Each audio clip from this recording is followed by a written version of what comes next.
y fueron arrestados 5 jóvenes conversos. Eran estos Revocato, Felicitas, Saturnino y Secúndulo. Con ellos estaba también Vivia Perpetua, de ilustre cuna, legítimamente casada y madre de un pequeñín al cual aún amamantaba. Esta última tenía 22 años de edad. A partir de aquí, ella misma narró punto por punto todo el orden de su martirio, tal como lo dejó escrito de su mano y propio sentimiento. Así comienza el relato de la joven noble cuyos valerosos actos de amor y dedicación a su Dios pasarían a convertirse en un testimonio indeleble para las generaciones venideras.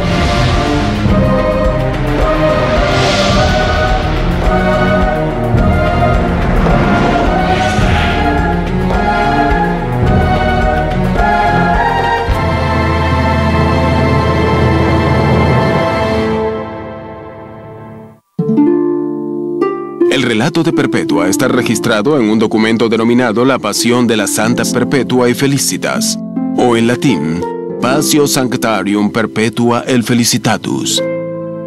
El vocablo passio significa padecer o sufrir. Escrito casi íntegramente de su propio puño y letra, el relato de lo acontecido a Perpetua constituye el documento más antiguo del que se tenga conocimiento que haya sido redactado por una mujer cristiana.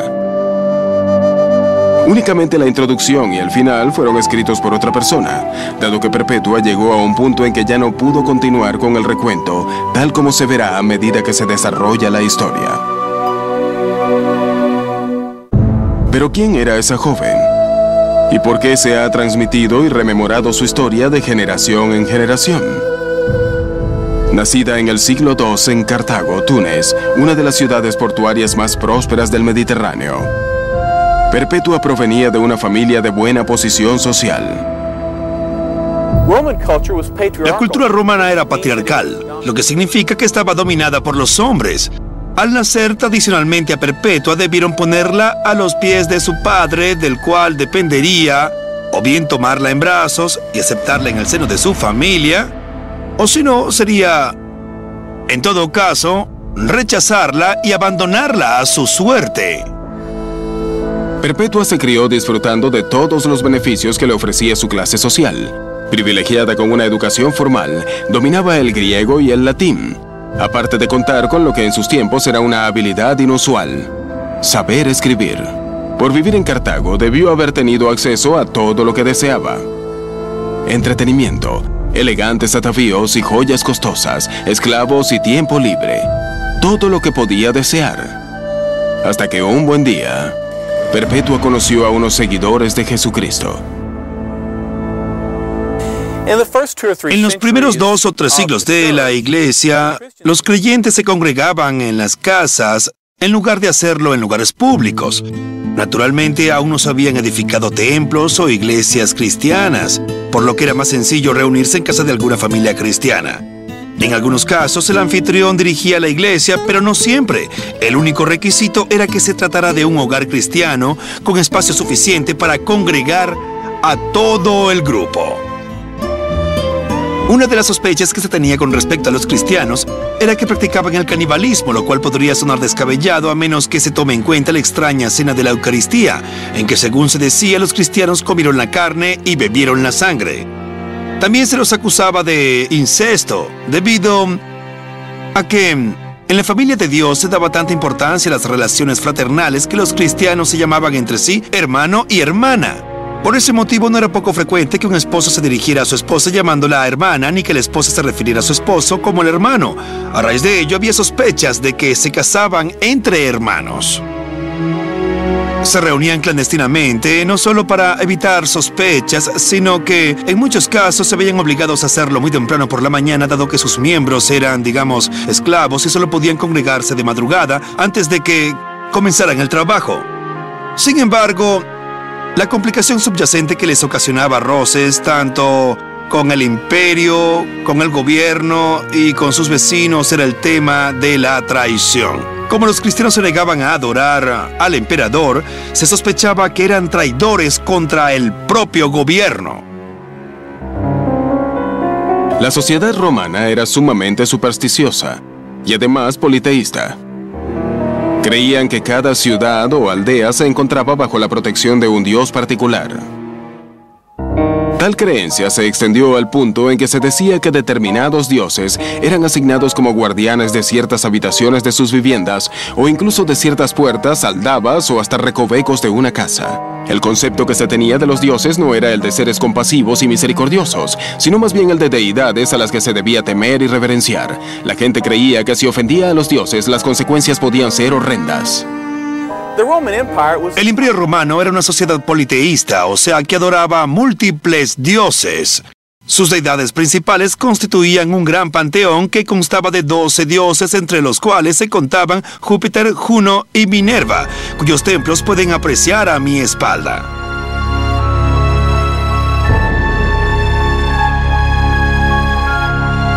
A medida que se fue extendiendo, el Imperio Romano anexó muchas regiones que a su vez adoraban a otros dioses. No obstante, los romanos eran muy respetuosos y tolerantes del culto a otros dioses. Es más, en algunos casos, los incorporaban a su propio panteón. Por ejemplo, el culto a Serapis, el dios egipcio. Lo único que esperaban los romanos era que sus nuevos residentes manifestaran el mismo grado de apertura y tolerancia ante las demás religiones. La más importante de todas consistía en venerar al gran emperador. Él era la máxima divinidad y quien mantenía unido al imperio. El culto al emperador llegó a convertirse en el principal aspecto de la religión romana. Ello suponía un inconveniente para los cristianos, quienes no podían aceptar ni tolerar otros dioses. Adoraban exclusivamente al único Dios verdadero. Y ello despertó sospechas por parte de los romanos. Al negarse a adorar a los dioses de los romanos, estos temían que sus dioses se volverían en contra del imperio y que les sobrevendrían grandes calamidades. De hecho, cada vez que había una inundación, plaga o hambruna, entonces el pueblo exigía: echen a los cristianos a los leones. Y así era como se desataban persecuciones, por solo el hecho de que temían a los cristianos y sospechaban de ellos por no plegarse estos últimos al culto de sus dioses ni del emperador. El mundo en que vivían estaba dominado por la existencia de múltiples dioses. Antes de realizar un trueque para obtener alimentos y otras transacciones por el estilo, se esperaba que la persona presentara una ofrenda al dios Mercurio, el dios del comercio, o algún otro dios. En realidad, lo que sucedía era que la principal zona comercial, el equivalente a los centros comerciales de la actualidad, estaba atestada de templos que se erigían en toda el área de comercio, de modo que vivían permanentemente rodeados de sus dioses y otro tipo de espiritualidades. Fue en ese contexto politeísta que Perpetua se enteró acerca del cristianismo y poco después decidió convertirse al cristianismo. No obstante, fue una decisión de envergadura. La iglesia primitiva hacía mucho hincapié en que a los nuevos conversos se les proporcionara una base muy sólida en la fe. Convertirse en cristiano tomaba tiempo, ya que implicaba un cambio drástico de modo de vida. En el Nuevo Testamento vemos relatos de personas que sin recibir a Cristo como Salvador, ellos son bautizados de inmediato. Pero cuando vamos a siglos posteriores de la historia de la Iglesia, vemos que quienes muestran interés en abrazar el cristianismo dedican determinado periodo de tiempo a estudiar la doctrina y comprender profundamente lo que supone su nuevo compromiso, sobre todo durante épocas de persecución. Así es que se dio lugar al catecumenado, un periodo de instrucción de los conversos. Por eso nos referimos a ellos como catecúmenos y a quienes los instruyen como catequistas. La idea era que se los instruyera en los principios del cristianismo y ese periodo podía llegar a durar hasta 3 años. ¿Por qué se le sometía a ese periodo de instrucción previa? ¿Cuáles son los componentes de la fe? ¿Quién es Cristo? ¿Quién es Dios? ¿Qué es el Espíritu Santo? ¿Qué se considera apropiado en la vida del cristiano? Se los instruía a fondo en esos asuntos porque se tenía el concepto de que una vez que se ingresaba a la vida de la iglesia, se ingresaba de lleno a ella. Cuando la persona era bautizada, significaba que las probabilidades de que padeciera persecución y perdiera la vida eran muy altas. Si bien no existe documentación que indique cómo fue que Perpetua entró en contacto con el cristianismo, Su propio relato nos cuenta que 2 de sus esclavos se unieron a ella en su conversión. Felicitas, que estaba embarazada de 8 meses, y Revocato. En su grupo estaban también los catecúmenos Secúndulo y Saturnino. Los 5 abrazaron juntos el cristianismo y sin duda esperaban deseosos la instrucción que los iniciaría a la iglesia, a fin de fortalecernos en firmes testigos de la fe. Sin embargo, lo que menos imaginaban era que ciertos imprevistos los pondrían en una situación que pondría a prueba su fe por completo. En el año 202, el emperador Septimio Severo proclamó un edicto en que prohibía toda conversión al cristianismo. No se sabe a ciencia cierta qué razones motivaron dicho edicto. Podría ser que como Septimio Severo se acababa de asociar con el dios Serapis de Egipto, quería promover ese culto. O bien porque durante sus travesías por Egipto se dio cuenta de que judíos y cristianos estaban cobrando demasiada influencia en Oriente y consideró oportuno poner coto a su impacto en el imperio. Lo que sí se sabe es que la persecución más brutal se dio en Alejandría, en Egipto, y también en África del Norte, que era donde vivía Septimio Severo. Otra cosa que se sabe es que quienes más se vieron afectados por tal persecución fueron los nuevos conversos y sus maestros, como en el caso de Perpetua y sus amigos y de Sáturo. Procuraban desmembrar grupos específicos, con la esperanza de que si se presionaba lo suficiente, digamos, a un bastión pequeño de cristianos, los demás abandonarían sus creencias y se reintegrarían a la sociedad. El objetivo no era mandar a matar a un montón de gente, pues ello en nada beneficiaría al Estado ni a los dioses. Mientras que si capturamos a unos cuantos y los usamos como ejemplo para los demás, esperemos que los demás se conviertan. Aquí comienzan las crónicas de Perpetua.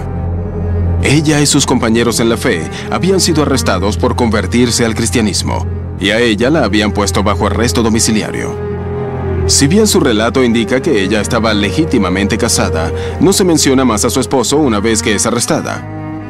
Aunque no se dan explicaciones concretas, se especula que o bien él se encontraba de viaje cuando ocurrió, o bien no era creyente y por lo tanto abandonó a Perpetua a su suerte cuando ella dejó en claro que no negaría a Cristo. De alguna manera, se descubre que se ha convertido al cristianismo y se la acusa de haber contravenido el edicto de Septimio Severo que prohibía las conversiones. Así es que son acusados ella, 2 de sus sirvientes y los demás catecúmenos. Las autoridades los tenían vigilados y a la espera del momento de llevarlos a la cárcel. Y bien, como era de esperarse, ello consternó a la casa de los Vivia, una familia de la nobleza. Perpetua escribió en las actas: Yo estaba todavía con mis perseguidores. Mi padre, que me quería mucho, trataba de darme razones para debilitar mi fe y apartarme de mi propósito. Tras formularse cargos contra ella a raíz de su conversión al cristianismo, estuvo en arresto domiciliario. Es posible que, dadas la fortuna y la posición de su padre, se le concediera a este su custodia. Cuando aún estaba en su casa, su padre se le acercó e intentó persuadirla de que renunciara a su fe en Jesucristo. Mas, sin embargo, Perpetua señaló un cántaro y le preguntó: «Padre, ¿acaso podría llamarse a ese cántaro con un nombre que no le designe por lo que es?» Su padre tuvo que responder que no. Entonces ella agregó: «Del mismo modo, a mí no se me puede llamar con un nombre que no refleje lo que soy, y yo soy cristiana». Se cuida mucho de no ostentar de su patrimonio, cosa que pudo haber hecho en diversas oportunidades. En cierto sentido lo hace porque prefiere identificarse como cristiana, es decir, que dejen claro que su identidad principal no se asocia con la casa Vivia, ni con su fortuna o su clase social, sino con el hecho de que es cristiana. Al oír esa palabra, mi padre se abalanzó sobre mí y trató de arrancarme los ojos, pero solo me contrarió un poco y se retiró vencido. Él y los argumentos del diablo. Yo le di gracias a Dios por el descanso de no ver a mi padre durante algún tiempo. En esos días recibí el bautismo y el Espíritu me movió a no pedir más que la gracia de soportar el martirio. Es posible que, sabiendo que esos nuevos conversos probablemente nunca retornarían de la prisión, las autoridades eclesiásticas locales les permitieran recibir el bautismo antes del periodo formal de instrucción. Este es un antiguo bautisterio, similar al que debió emplearse para bautizar a Perpetua. Durante la época de su bautismo, quien lo administraba le imponía las manos sobre la cabeza y luego le soplaba sobre el rostro a fin de exorcizar los malos espíritus. Luego hacía la señal de la cruz sobre la frente de la conversa y ésta se desnudaba en señal de que renunciaba a su antigua vida. Luego se la purificaba con el aceite de la purificación y eso lo hacían de pies a cabeza. A continuación ingresaba en las aguas bautismales, donde quien la bautizaba la sumergía completamente 3 veces a medida que ella afirmaba que creía en Dios, el Padre, Jesucristo su único Hijo y el Espíritu Santo. Tras el bautismo salía del agua para ser ungida una vez más antes de vestirse de lino blanco, lo que simbolizaba para entonces la pureza de su nueva vida. Entonces participaba por primera vez de la Eucaristía con el pan y el vino. Si bien en aquella época en Cartago se acostumbraba a dar al nuevo converso una mezcla de leche con miel, lo que simbolizaba su ingreso a la tierra prometida. Fue en ese momento que Perpetua se integró definitivamente a la comunidad cristiana de Cartago. Al poco tiempo, nos trasladaron a una prisión donde yo tuve mucho miedo, pues nunca había vivido en tal oscuridad. ¡Qué día más espantoso! El calor era insoportable por el hacinamiento. Los soldados nos trataban brutalmente, pero mi mayor preocupación era por el pequeñín. Finalmente, Perpetua y sus compañeros fueron encarcelados y se los trasladó al monte Bursa, donde se los colocó en una mazmorra. Perpetua describió el lugar como un hueco oscuro. Contó que apestaba, que el calor era insoportable, que los guardias eran corruptos y muy groseros. En varias oportunidades los encadenaron aquí. Era un lugar espantoso y no olvidemos que Perpetua se había criado entre algodones, con los cuidados de un padre rico que la consentía en todo. Jamás había experimentado semejante horror como el que le tocó vivir en aquella prisión. Efectivamente, para Perpetua habría sido desgarrador que se la arrancara de todo lo que había conocido hasta entonces y se la apartara de sus seres queridos, dejar atrás la familia. El amor que siente una madre por su hijo es muy intenso, y más en el caso de un pequeño al que aún estaba amamantando, por lo que la separación de su hijo debió haber sido sumamente dolorosa. Para colmo de males, Secúndulo, catecúmeno del grupo y compañero, murió en la cárcel. Enfrentar cada día era extremadamente difícil para ellos. Al poco tiempo, se presentaron los diáconos locales y consiguieron que se dispusiera una mejor celda para Perpetua y se le trajese el niño. Por fin me permitieron tener conmigo al niño en la celda. Ya aliviada de la tortura y preocupación que me había ocasionado la separación, me sentí mucho mejor. Noté como si la cárcel se me hubiese convertido en palacio, y ya prefería estar allí a cualquier otro sitio. En aquel entonces, cuando uno estaba preso, la cárcel no le suministraba alimento, de modo que se veía un constante desfile de personas de la iglesia local que se hacían cargo de los presos cristianos y les llevaban comida, ayuda y suministros. De vuelta en la celda se le acercó un hermano, tal como lo relata Perpetua en su diario. Me dijo: hermana, tu reputación es tan impecable que si pides que se te conceda una visión, se te dará. Y así sabrás si te tocará padecer el suplicio o se te pondrá en libertad. Y como yo sabía que podía hablar con el Señor, de cuyos favores tanto me había beneficiado, le prometí: mañana mismo te diré lo que vea. En los tiempos de la iglesia primitiva, el empleo del don de la profecía o escuchar directamente de Dios mediante revelación o sueños, mediante visiones o por inspiración divina, se consideraba una forma aceptable de oración, sobre todo en el caso de quienes padecían persecución por causa de Cristo. Consideraban que quienes no abdicaban de su fe y estaban dispuestos a dar la vida por Cristo y llegar a esos extremos, Dios les concedía privilegios mayores de los que se concedían a los demás cristianos, y uno de ellos, y bien curioso, consistía en pedir un sueño o una visión que les revelara algo. En respuesta a su oración, Perpetua tuvo una visión. Vi una escalera de bronce que se elevaba hasta el cielo, larga y angosta, de tal manera que solo podía subir por ella una persona a la vez. A ambos lados de la misma aparecían innumerables instrumentos de suplicio. Había espadas, lanzas, ganchos, puñales e instrumentos cortantes.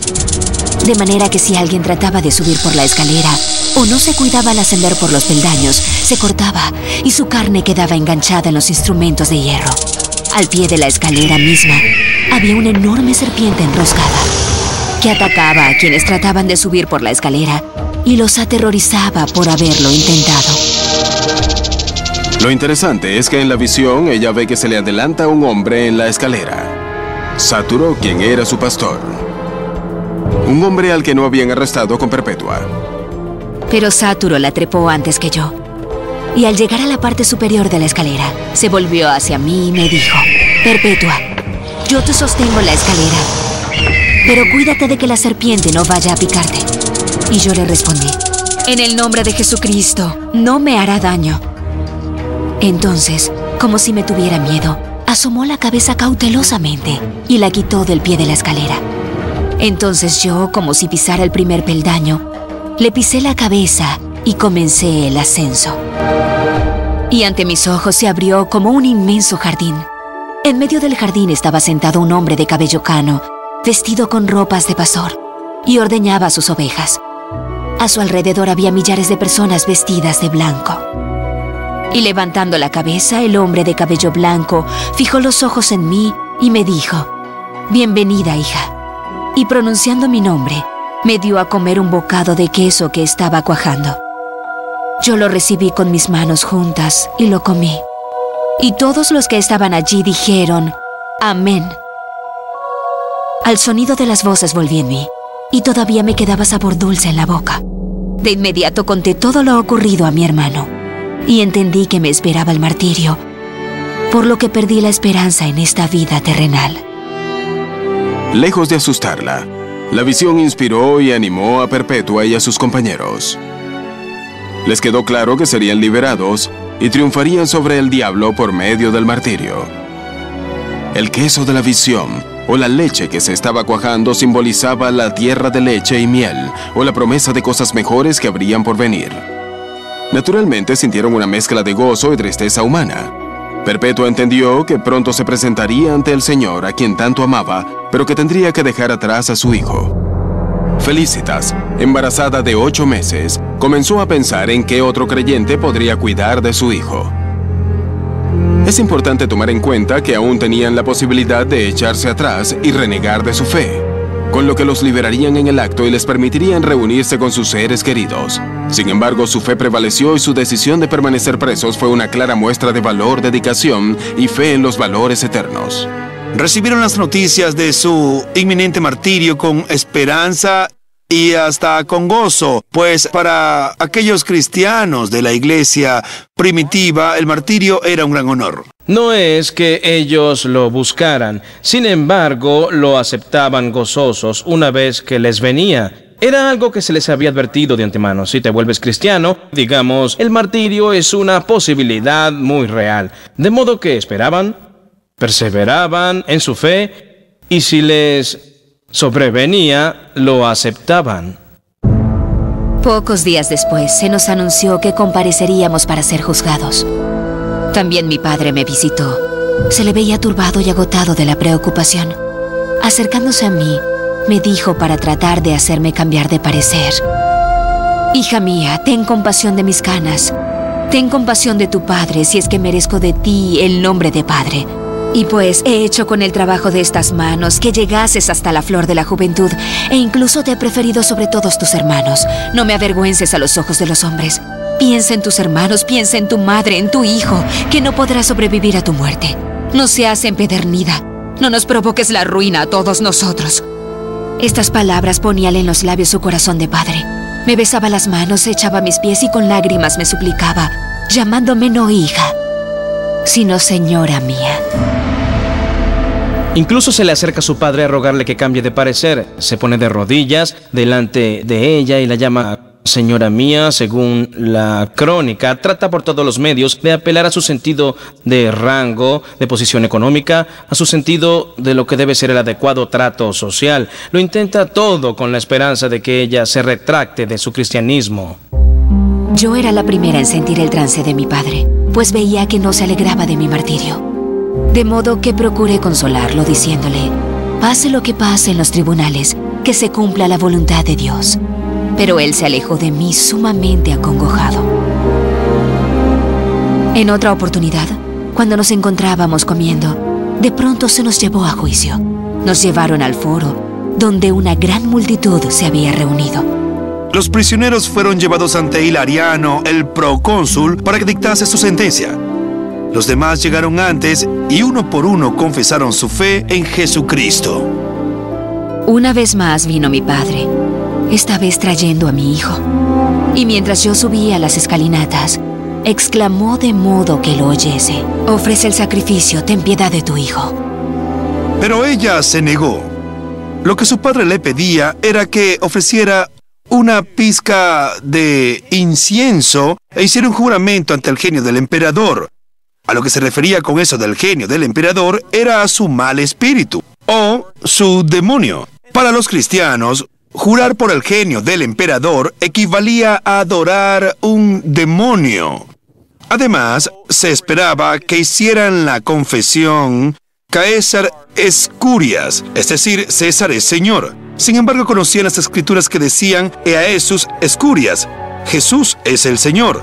De modo que Perpetua se negó a adorar al emperador. Hilariano, el procurador, dijo, ahórrale semejante dolor a tu padre en su vejez. Apiádate de tu hijo. Ofrece sacrificio para la prosperidad del emperador. Y yo respondí, soy cristiana. Y cuando mi padre se me acercó para disuadirme una vez más de mi fe, Hilariano, cansado, mandó que le echasen fuera y le golpearan con una vara. Sentí los varazos como si me los hubieran dado a mí.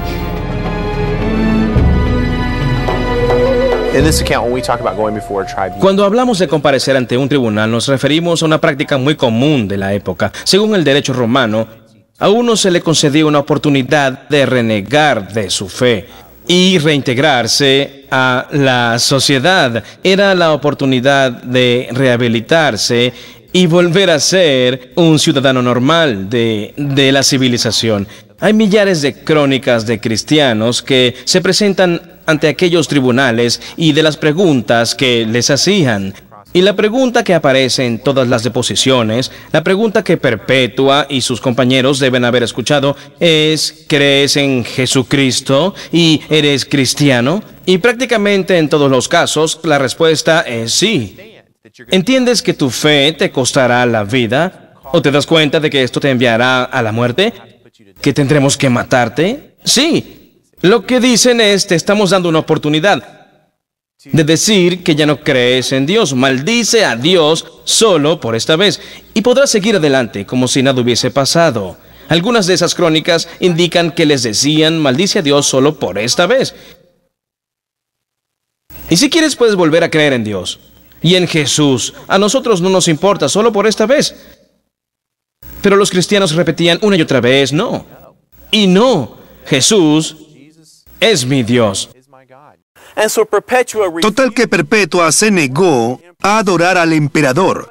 Por eso, cuando el procónsul Hilariano le preguntó, ¿eres cristiana?, ella le respondió, sí, lo soy. La sentenció a morir en garras de las bestias salvajes, y su padre abandonó el recinto llevándose consigo al niño. Aquella fue la última vez que vio a su bebé en esta vida. Y todos, alegres, bajamos a la cárcel.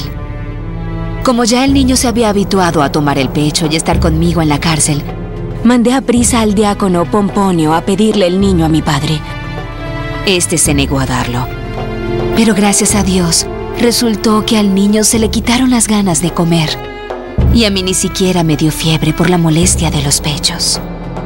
sabe que está obedeciendo las órdenes de Cristo y dejar atrás madre y padre, hermanos y hermanas, para seguirlo por encima de todo. Sabe que le está costando las relaciones que tiene con sus familiares. Sin embargo, es algo que considera que tiene que hacer a fin de seguir leal a su fe. Quienes confesaban abiertamente su fe en Cristo, de tal manera que los encarcelaban y amenazaban con el martirio, sentían que contaban con el poder de las llaves que les permitían cerrar y abrir. En cierta forma, esas llaves les eran dadas a ellos y no a todos los cristianos. Así lo vemos al estudiar los recuentos de los sueños de Perpetua y sus oraciones. Así fue que Perpetua oró, y podemos alegrarnos de que Dios le concediera cierta medida de consuelo, lo cual le dio la paz que tanta falta le hacía en medio de su valiente sufrimiento. Quienes más buscaban ese poder de las llaves, que les permitía perdonar en circunstancias extremas, eran aquellos que no conseguían soportar la persecución, aquellos que renunciaban a su fe ante la presión, y luego deseaban regresar a la iglesia. Se presentaban ante los confesores que sí habían sobrevivido la persecución y les pedían perdón. Se suponía que a quienes habían guardado la fe, a pesar de haber padecido persecución, se les concedía una gracia especial, una especie de mérito que podían, digamos, extender a otros en señal de perdón. Es otro ejemplo del poder de las llaves, el poder para atar o poner en libertad, para perdonar o negar entonces el perdón. Mientras ellos se hallaban presos, Asáturo, el hombre al que Perpetua había visto subir las escaleras de bronce delante de ella en su visión, le llegó el momento de tomar una decisión. Al referirse a él, Perpetua lo llama el que nos edificaba. Es muy probable que él fuera su pastor, y que movido por el amor por aquellos a quienes apacentaba, haya solicitado permiso a las autoridades romanas para unirse a los prisioneros y acompañarlos en su destino. La relación entre un catequista y sus catecúmenos era muy personal, digamos que muy estrecha. El periodo de instrucción se llevaba a cabo por grupos pequeños y no solo era él su instructor, sino también su pastor. Había un fuerte elemento de apacentamiento, de pastoreo, una gran ternura hacia aquellos individuos que lo motivó a entregarse a las autoridades y decir entonces, yo también soy cristiano, tengo que estar a su lado en la cárcel. Es increíble el efecto que tiene la persecución sobre el cuerpo de Cristo. Algo que se da casi de inmediato es la unidad. E incluso hoy en día, si observamos a las comunidades que son perseguidas por su fe en Jesucristo, vemos una unidad verdaderamente impresionante. De pronto deja de importar a qué denominación se pertenece. De un momento a otro, ciertos asuntos de doctrina y dogma que antes nos dividían parecen esfumarse. ¿A qué se debe ese fenómeno? A lo que está en juego, quien en el fondo es Jesucristo.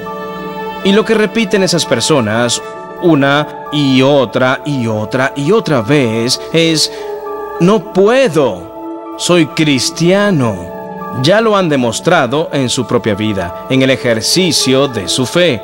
Han dejado muy en claro una y otra vez que su identidad, la cuestión del quién soy, no la definen ni sus puestos de trabajo ni su posición social, sino el hecho de creer en Jesucristo. Eso los define como personas y constituye la creencia sobre todo lo demás.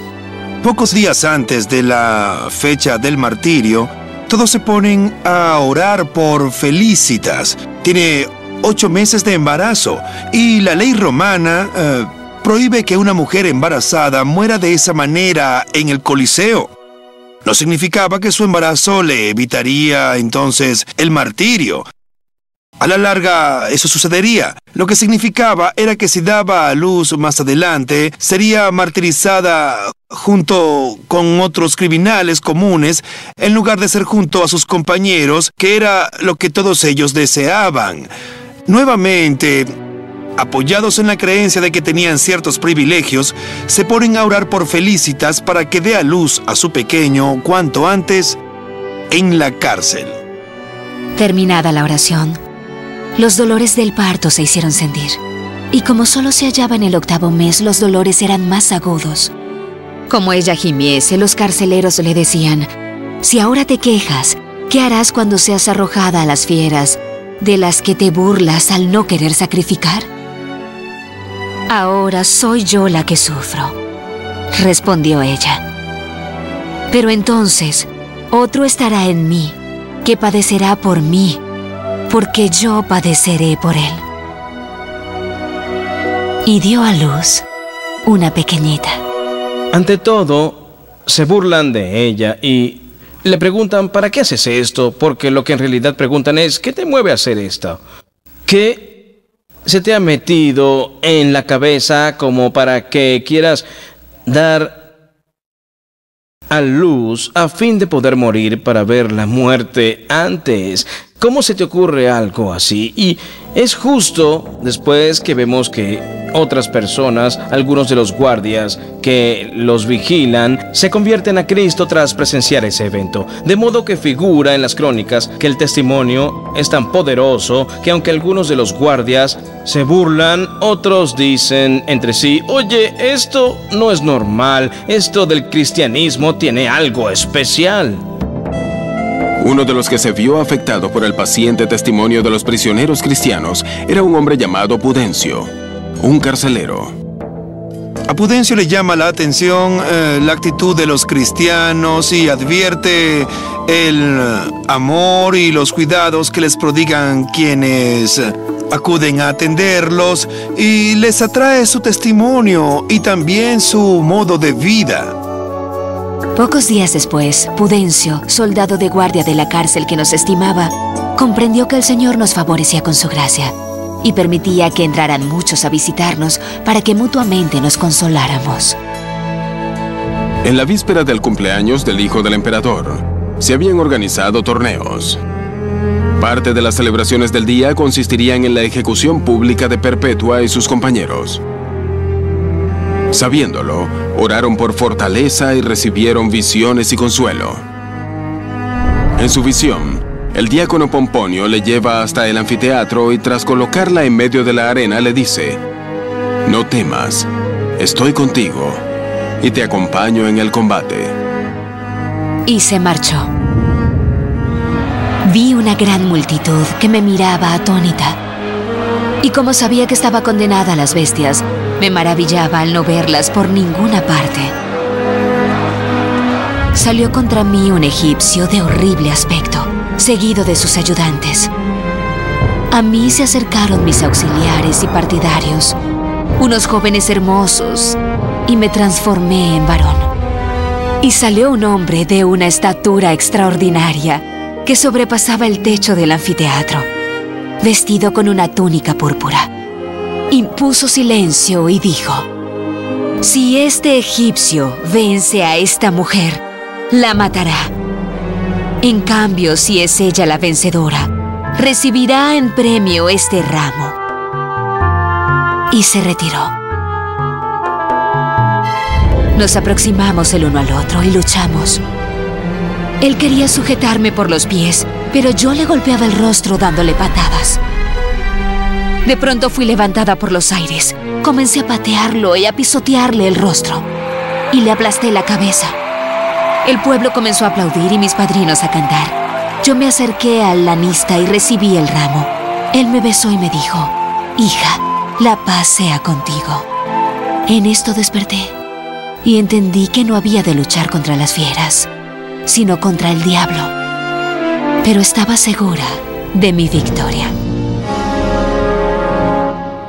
A raíz de ese sueño, comprende dos cosas. Una, que su lucha no es contra las bestias salvajes, sino contra Satanás, que se propone arrebatarle la voluntad de dar testimonio de su fe en Cristo. Sin embargo, vence a Satanás y obtiene la victoria. No obstante, para ella la victoria no significa vivir. Para ella la victoria supone morir por la causa y el nombre del Señor Jesucristo. Incluso se ve a sí misma como quien triunfa sobre los prejuicios en contra del género femenino que predomina en la cultura de la época, ya que, según los escritos de Pablo, sabemos que ya no hay judío, ni griego, ni varón, ni mujer, de modo que se ve a sí misma desempeñando un papel casi apostólico, prácticamente como si descendiera de los mismísimos hombres que la precedieron, esos grandes guerreros por la causa de Cristo. Se considera como un hombre que se prepara para presentarse a combatir en el Coliseo. Sáturo también es bendecido con una visión. Después que hubimos padecido el martirio, relató: y salimos de la carne. Fuimos llevados por 4 ángeles hasta que vimos una gran luz. Y yo dije a Perpetua que estaba a mi lado: esto es lo que el Señor nos había prometido. Luego se presentó a nuestra vista una gran extensión, a modo de inmenso vergel, lleno de rosales y toda especie de flores. Los árboles eran tan altos como cipreses, cuyas hojas caían sin cesar. 4 ángeles más resplandecientes aún que los que nos llevaban había en aquel jardín, los cuales al vernos llegar nos hicieron reverencia y dijeron llenos de admiración a los otros ángeles: estos son, primero venid, entrad y saludad al Señor. La noche anterior a su ejecución se les concedió una última comida, costumbre que perdura hasta la fecha de hoy, la de darle al preso su última comida.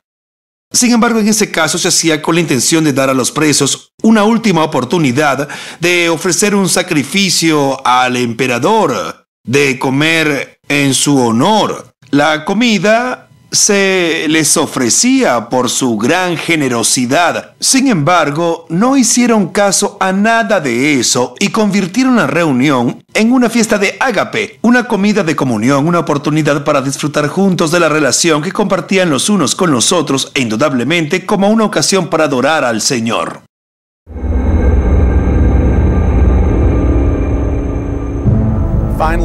Por fin llegó el día. Era 7 de marzo del 203. Los mártires lo consideraban su día victorioso, el día en que enfrentarían sus muertes, pero ingresarían a la vida eterna. En ese día abandonaron el monte Bursa y marcharon 1 kilómetro, menos de 1 milla, rumbo al anfiteatro. Marcharon gozosos, entonando salmos, como si se dirigieran al cielo. Lo que ocurría era que acaudalados comerciantes patrocinaban el evento del siglo y traían a los mejores gladiadores o los animales más salvajes que se habían visto jamás. En algunos casos montaban impresionantes combates con agua y todo tipo de funciones. Trataban de ver a quién se le ocurría algo más vistoso, de modo que si conseguían traer a unos cuantos de esos cristianos desquiciados, el evento mejoraría y acudirían miles de espectadores. Los cristianos marchaban desde el monte Bursa hasta el anfiteatro como parte de una pompa, una procesión en la que también iban gladiadores, ya que habría numerosas festividades en el anfiteatro en honor del cumpleaños de Gita, hijo del emperador. A medida que marchaban por las calles, a ambos lados los rodeaban las multitudes que aclamaban a los gladiadores y abucheaban a los cristianos. Sin embargo, estos últimos les devolvían la mirada, pues sabían que a la larga saldrían victoriosos. Y a medida que ingresaban al Coliseo, los mártires dejaban atrás su antigua vida. Perpetua ya no era la favorita de su padre, pero se convertía ahora en favorita de Dios. Había abandonado su papel de madre para convertirse en esposa de Cristo. De igual manera, para Felicitas queda atrás el sangrado del parto y lo reemplaza la sangre que derramará en la arena. Pasa de ser matrona a convertirse en gladiador.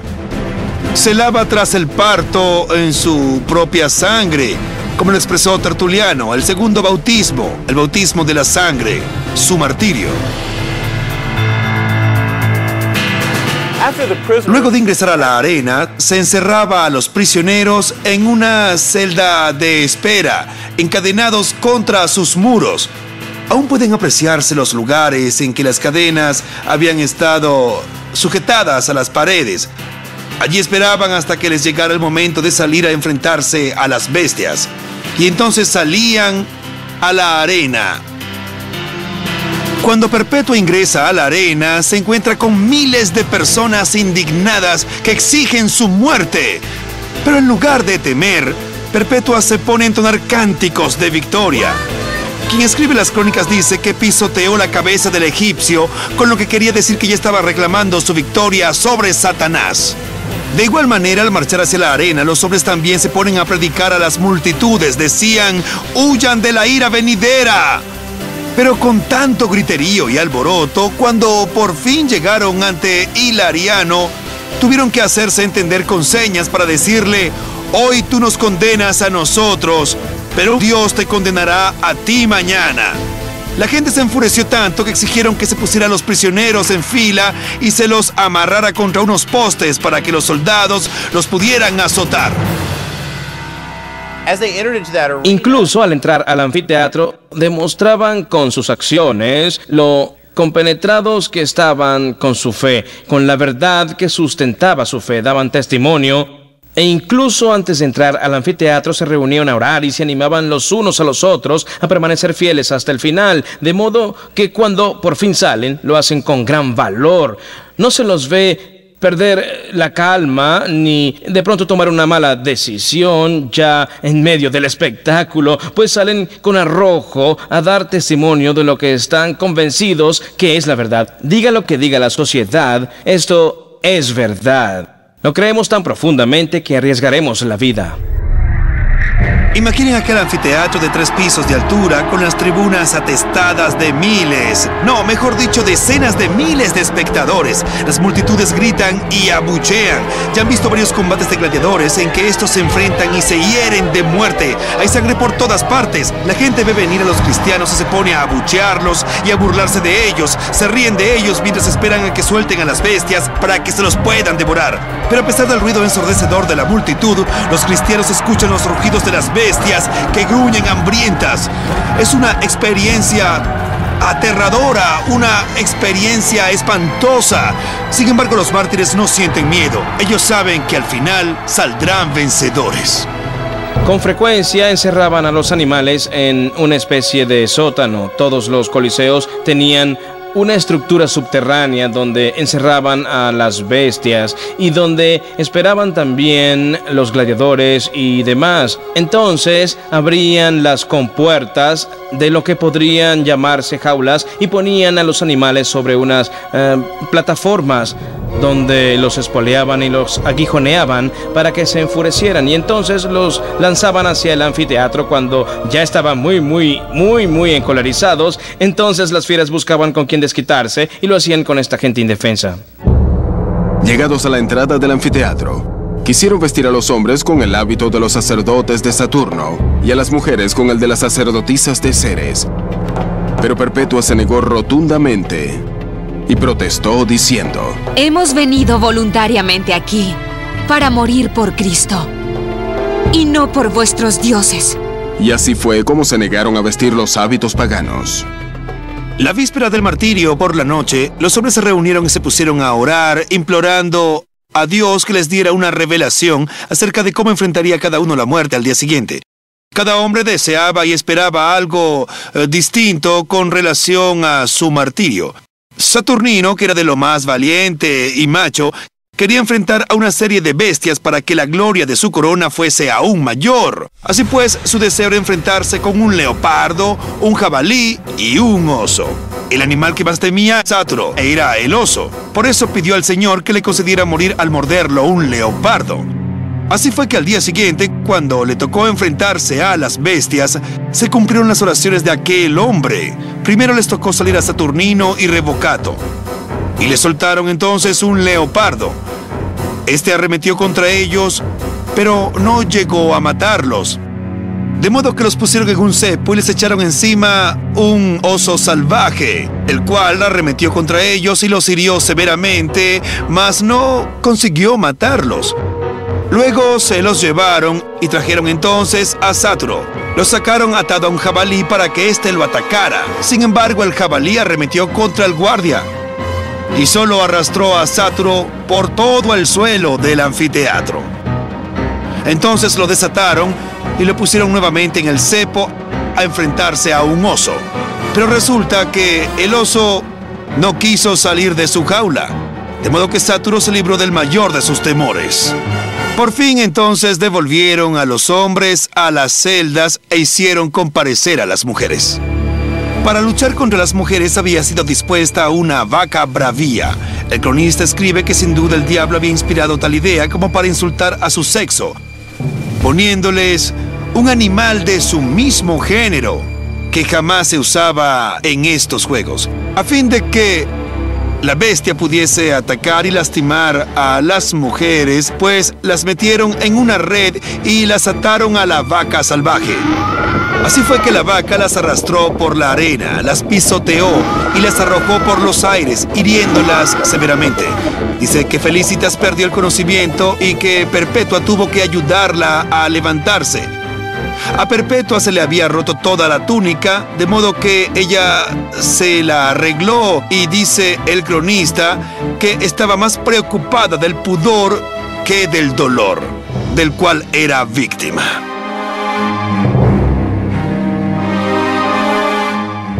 Tras su experiencia con la ternera furibunda, a Perpetua y Felicitas se las llevó a la puerta Sanavivaria, que era la puerta por la que salían los que sobrevivían, no porque se les hubiese suspendido la sentencia, sino para que esperaran allí su nuevo turno.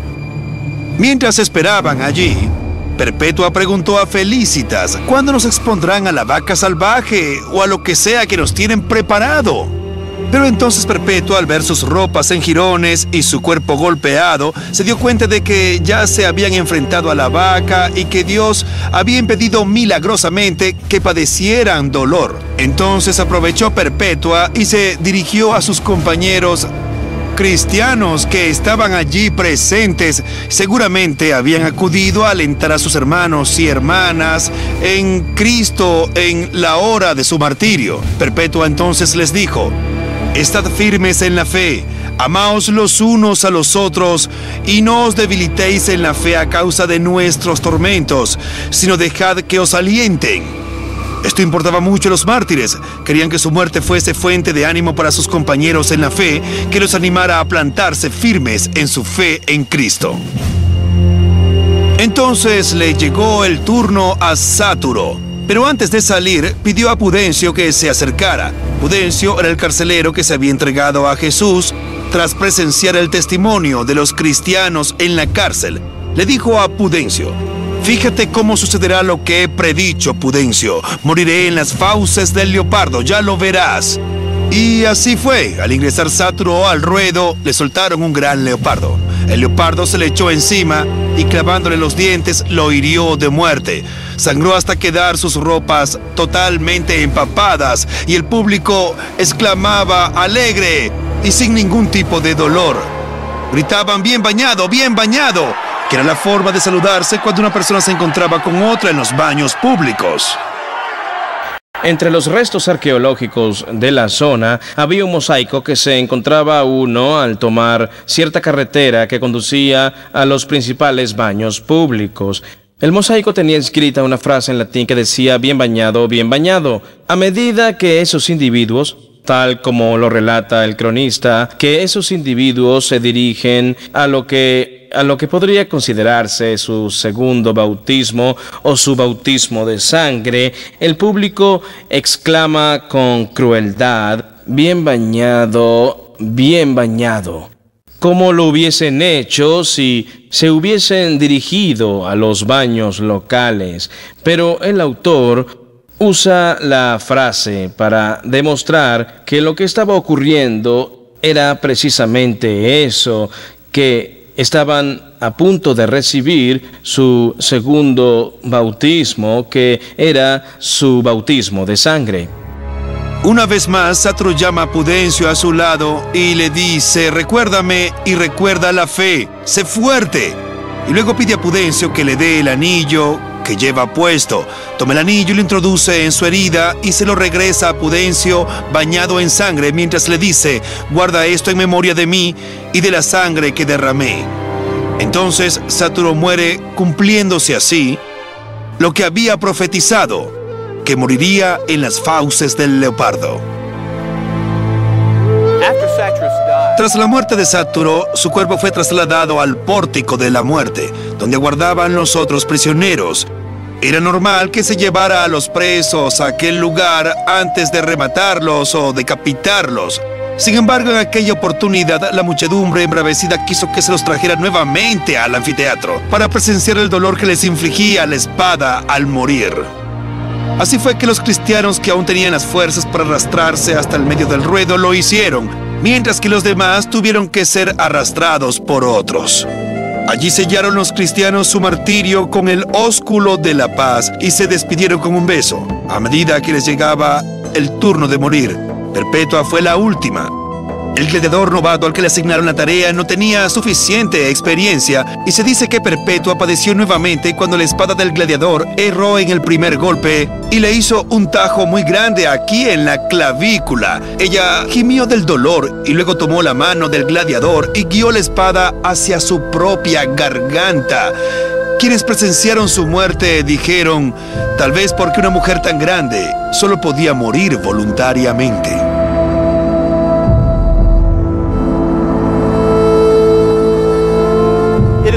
Se cree que tras su muerte, los restos de Perpetua fueron sepultados en esta cripta. Los romanos pensaban que allí acabaría la historia de Perpetua. Sin embargo, se equivocaban. Su memoria vive hasta este día. Su martirio inspiró a sus hermanos y hermanas en Cristo a ser aún más entusiastas en la fe.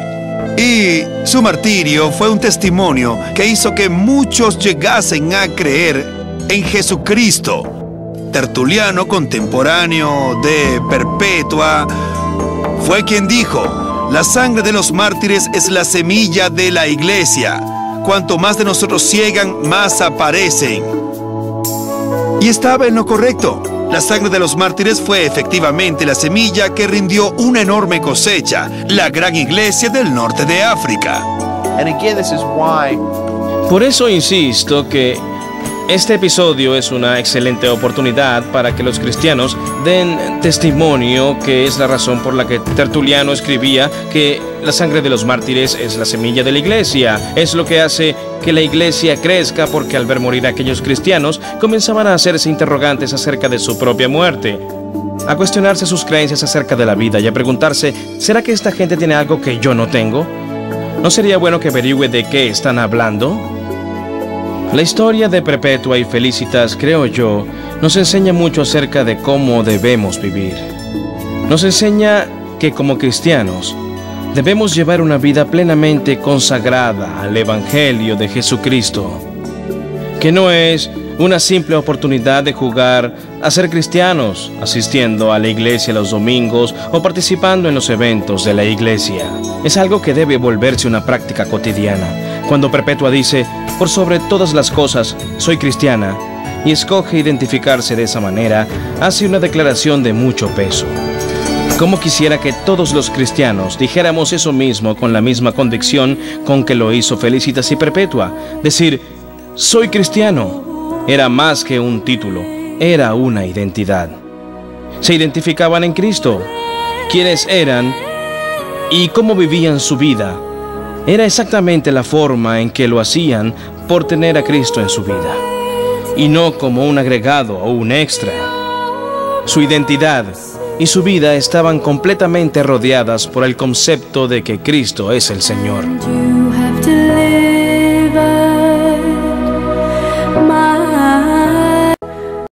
Después de su muerte, la historia de Perpetua se transmitió de una generación a otra, y sus crónicas, escritas de su propio puño y letra, se leían en cada aniversario de su martirio. Se las considera una de las primeras obras literarias escritas por una mujer cristiana.